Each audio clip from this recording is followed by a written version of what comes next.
Struggling to meet deadlines for projects? Then use a Gantt chart to maximize your working efficiency.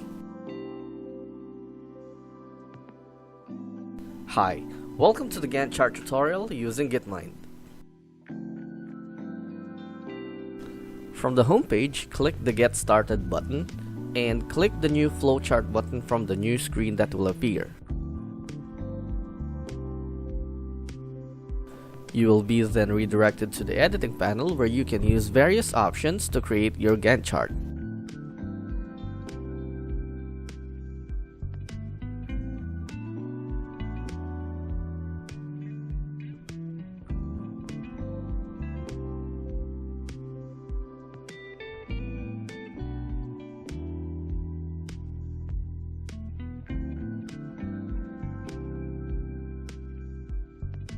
You can also change the aesthetics of your chart using the different options available from the same editor.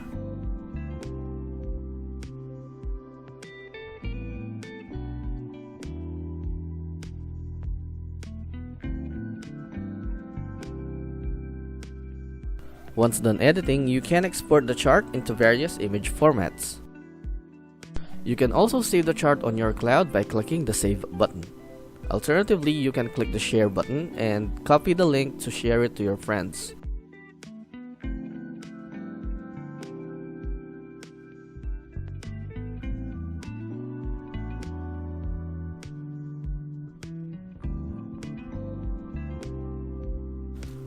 That is how easy it is to create your own Gantt chart using Gitmind. For more videos like this, please subscribe to our channel and leave a like for this video. Thank you for watching.